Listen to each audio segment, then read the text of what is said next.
Assalamualaikum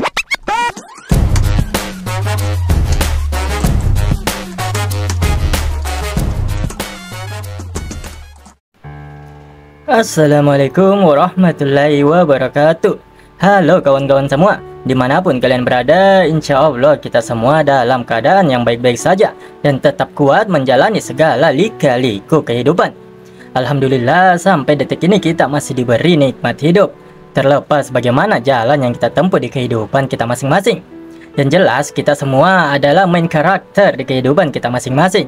Dan tentunya ini bukan sebuah pembukaan ya kawan-kawannya, karena isinya memang hanya sekedar basa-basi dan juga beberapa manhwa maupun manhwa yang akan saya bawakan ke depannya. Seperti sebelumnya kawan-kawan, setelah satu cerita selesai pasti Nara up list yang Nara mau bawakan. Nah bedanya kali ini, list yang ada di sini kemungkinan besar akan Nara bawakan semua.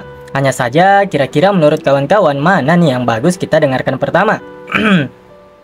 Sebelum itu Nara tidak bosan-bosannya mengucapkan terima kasih banyak kepada kawan-kawan semua yang senantiasa mensupport channel ini hingga sejauh ini. Jujur untuk cerita selanjutnya Nara belum berani bawakan cerita yang yang sistem powernya tuh detail sekali lah kawan-kawan. Seperti cerita yang benar-benar berpacu pada kultivasi ataupun MC yang menggunakan sistem untuk meningkatkan kekuatannya. Ya bukan apanya, Nara takut terjun bebas. Makanya masih latihan-latihan juga ini. Ya karena pastinya jika itu cerita yang murni kultivasi atau MC yang menggunakan sistem untuk meningkatkan kekuatannya, pasti akan sangat merepotkan bagi Nara sendiri. Mengapa demikian? Ya karena seperti yang sudah Nara katakan sebelum-sebelumnya, Nara itu 95% menceritakan semua isinya. Dengan kata lain, Nara itu menceritakan kembali, ya bisa dibilang mengubah teks ke suara dengan gaya Nara. Jadi bukan menceritakan rekapan dari sebuah manhwa, manga, komik maupun novel ya kawan-kawannya. Nah kenapa Nara bilang takut terjun bebas? Karena Nara takutnya ceritanya malah jadi membosankan. Oleh karena itu Nara mohon maaf jika pembawaan Nara itu terlalu banyak ngobrol. Memang agak beda channel yang satu ini.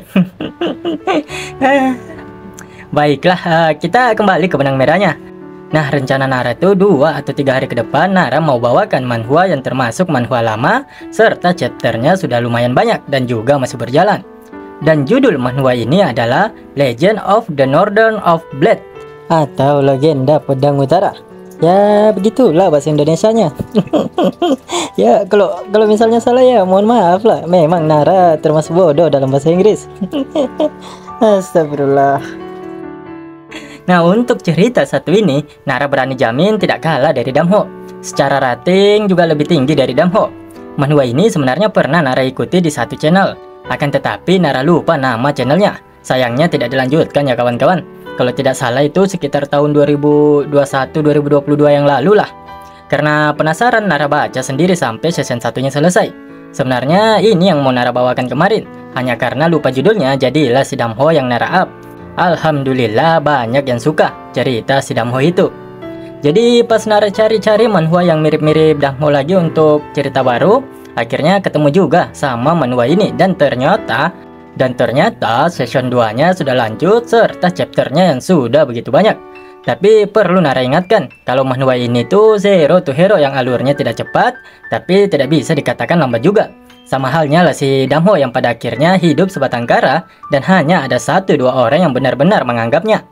Diawali dengan ayahnya yang merupakan pahlawan murim yang membasmi dunia dari kegelapan oleh organisasi yang bernama Malam Sunyi. Namun sayangnya seiring berjalannya waktu, ketenaran sang ayah semakin melonjak dan membuat beberapa teman seperjuangannya iri lalu mengkhianatinya. Seiring berlalunya waktu, mereka menjebak serta memfitnah sang ayah.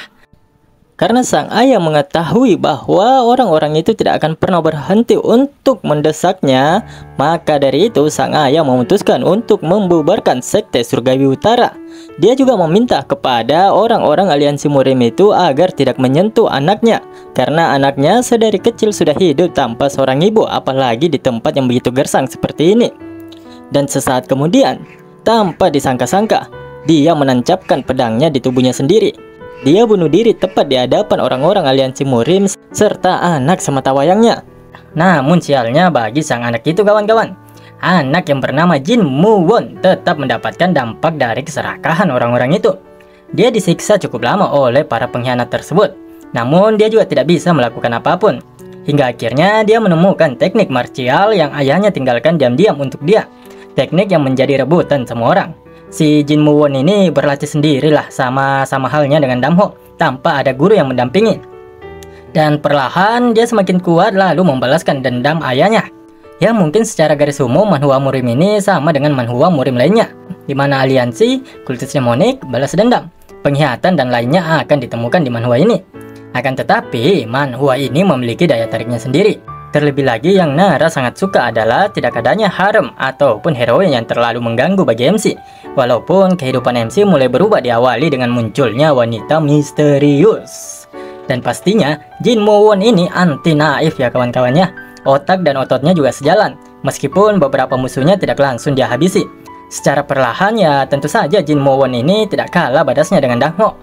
Ya begitulah manhwa ini perlahan menjadi lebih kuat untuk membalaskan dendam sang ayah. Manhwa kedua ada manhwa yang berjudul Weak Teacher. Manhwa ini bercerita tentang MC yang bernama Gui Myeondok, seorang pembunuh terbaik di murim yang pensiun dan menjadi seorang guru. Dari beberapa murid yang memiliki karakter yang berbeda-beda namun overpower. Ya pokoknya badas-badas lah bocah-bocah ini. Hanya saja ketika dia menjadi seorang guru, dia tidak memperlihatkan karakter aslinya, di mana karakter aslinya itu adalah seseorang yang sangat dingin, yang pokoknya senggol bacok lah. Nah, jadi selama dia jadi guru ini, dia tuh ya pura-pura bodoh, pura-pura lemah gitu. Malah dia nih kena senggol dikit aja bisa langsung jatuh orang satu ini. Meskipun Nara tidak memperkenalkannya secara panjang seperti manhwa yang di atas, tapi asli rekomen juga manhwa satu ini kawan-kawan.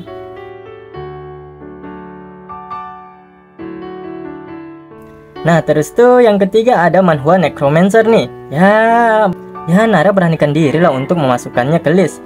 Ya setelah Nara lihat-lihat beberapa chapter dari chapter awal, tengah sampai chapter terbaru, keren sih manhwa ini. Ya layak lah pokoknya menurut Nara. Manhwa ini menceritakan tentang seorang pemuda yang telah memasuki ruang bawah tanah di pintu keluar pertama stasiun Gwacheon. Dia merupakan siswa sekolah menengah yang bernama Kang Woo Jin, yang menemukan dirinya kembali ke bumi setelah secara paksa dipanggil ke planet asing selama 20 tahun lamanya. Dia dengan cepat menyadari bahwa bumi sudah tidak sama lagi. Bumi bukanlah tempat normal seperti yang pernah dia ingat. Dia juga menyadari bahwa kekuatannya sudah hilang, dan dia pun kembali menjadi seorang manusia biasa. Akan tetapi dengan pengalamannya sebelumnya, Kang Woo Jin mencoba untuk ke jalur menjadi seorang necromancer terkuat di bumi. Jujur saja ya, manhwa-manhwa itu sebenarnya sudah ada yang bawakan. Bukannya mau lebay atau seperti apa kawan-kawan, tapi jujur saja Nara ada kekhawatiran tersendiri.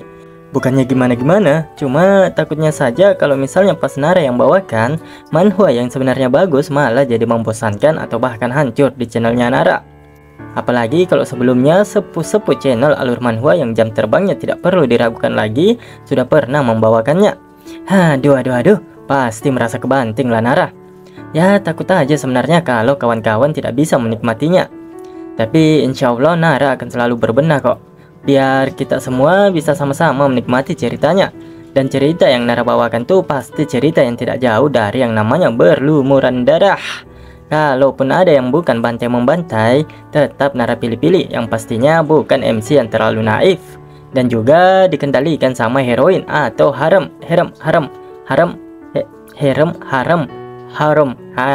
Pokoknya itulah istilahnya. Ya sebenarnya masih banyak lagi sih listnya Nara. Setidaknya sejauh ini Nara ada 9 list yang benar-benar Nara pengen bawakan. 3 itu cerita tentang murim yang 90% isinya hanyalah teknik bela diri. Ya paling-paling juga hanya mengendalikan energi internal atau kinya. 3 tentang kultivasi, 1 tentang paduan murim, kultivasi, sistem power dan juga reinkarnasi. Sedangkan 2 lainnya tuh ya tentang apocalypse yang berhubungan dengan tower maupun dungeon. Dan kebetulan si Raja Yoke season 2-nya juga sudah ada belasan chapter. Nara mungkin coba up lah sedikit-sedikit sambil bawakan cerita baru. Ngomong-ngomong, kawan-kawan tahu tidak ada manhwa Apocalypse yang dia tuh hidup kembali, tapi kehidupan keduanya tuh dia kembali ke masa lalu sebelum terjadinya Apocalypse. Di situ dia kembali menjadi manusia biasa yang kekuatannya belum terbangkitkan. Dia juga bertekad untuk lindungi sang adik yang jadi satu-satunya keluarganya yang di kehidupan sebelumnya dia tidak bisa lindungi. Sayangnya karena tekadnya itu, masa depan juga berubah. Jadi banyak pergeseran kejadian dari kejadian yang sudah dia lewati. dari kejadian yang sudah dilewati di kehidupan sebelumnya. Bahkan sekarang adiknya juga bisa membangkitkan kekuatannya. Nara lupa tuh judul manhwa, bahkan nama MC-nya. Sudah berbulan-bulan Nara coba cari tapi tidak ketemu-ketemu. Yang jelas terakhir Nara ingat tuh dia bisa lah copy kekuatan lawannya. Dan salah satu kekuatan andalannya tuh memanipulasi bayangan. Kalau adiknya tuh kekuatannya es. Terus tuh dia juga punya teman ya, teman gadis kecil, Loli lah. Loli, tapi kalau saya ndak salah itu Loli tuh zombie dia tuh. Pokoknya si MC adiknya sama bocil perempuan tuh tergolong orang yang mendapatkan kekuatan kategori tak terhingga atau apa lagi tuh istilahnya di manhwa itu. Dan jelas di atas rank SS lah. Kalau ada yang tahu mohon infonya ya kawan-kawannya. Penasaran Nara lanjutannya. Ya baiklah kawan-kawan, lumayan panjang juga Nara basa-basinya. Insya Allah 2 atau 3 hari lagi Nara kembali dengan cerita yang baru. Dan kemungkinan yang Nara bawakan pertama adalah si Jin Mo-won. Tapi kita lihat saja ya, dari kawan-kawan semua juga, mana tahu lebih banyak yang ingin si Necromancer itu atau si Gui Myung-dok dulu. Yang jelas besok kalau Nara bangun, cek-cek komentar, langsung Nara mulai susun naskah lagi untuk buat videonya. Dan terakhir, sehat-sehat semua. Saya Nara, Ewako13. Wassalamualaikum warahmatullahi wabarakatuh.